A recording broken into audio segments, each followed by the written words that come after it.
Today, we're diving into a story that completely redefines what it means to be a conqueror. Seriously, this isn't a story about destruction. It's a story about creation, about a leader who opened doors that everyone in history had said were locked for good. And it all really boils down to these three things.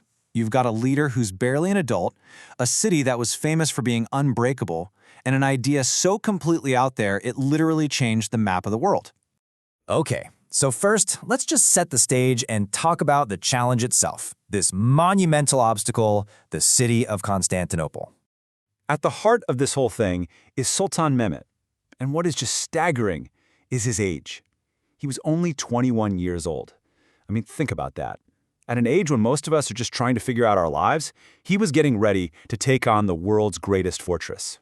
And listen, these weren't just any walls. For centuries, the walls of Constantinople were legendary. Army after army had thrown themselves against them and just failed. For all intents and purposes, they were considered impenetrable. This was the very definition of an impossible task. So naturally, the whole world is looking at this 21-year-old kid and just seeing youthful arrogance, right? They were filled with doubt. But here's the crucial part. He wasn't. His belief in himself and in his vision was the one thing more solid than those city walls. And this gets to the heart of what made him so different. See, he wasn't just another warrior. He was something else entirely, what you might call the scholar sultan. This contrast pretty much tells you everything you need to know. Your typical conqueror back then, they relied on brute force. Their whole focus was on how to break things. But Mehmed, his greatest weapon was his mind. His strategy wasn't just battle, it was engineering. And his goal was never just to break something. It was always to build a solution.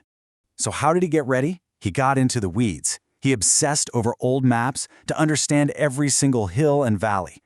He devoured books on history and technology, trying to learn from the failures of everyone who came before him. And, maybe most importantly, he didn't just shout orders. He actually listened to his experts, his engineers. He valued their intellect way more than simple aggression. And this totally unique approach led him to a solution that, well, nobody saw coming. A truly impossible solution. So here was the big problem. There was a massive chain stretched across the main harbor, the Golden Horn, completely blocking his navy. The sea itself had become another wall. So what do? How do you get your ships past a blocked waterway? This is where the sheer genius of it all comes in. The idea was just unthinkable.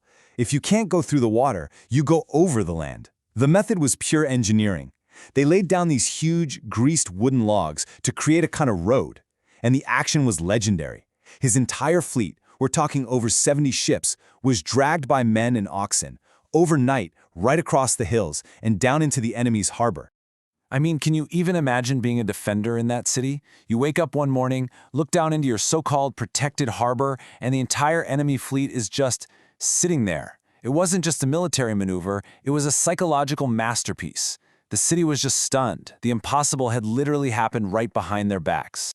But you know, the most fascinating part of this whole story isn't even the conquest itself. It's what happened next. This is where Mehmet's true legacy was really forged. When the city finally fell, everyone expected pillage and destruction. I mean, that was the norm. But Mehmet's first order of business wasn't to tear the city down, it was to preserve it. It proved his true character was that of a builder. See, he didn't just conquer a city, he adopted it. He showed real respect for his people, of all different faiths, and he started the work of transforming it into a new global center for learning, for art, for culture. He was a builder, not a destroyer. And through that vision, Constantinople was reborn as Istanbul.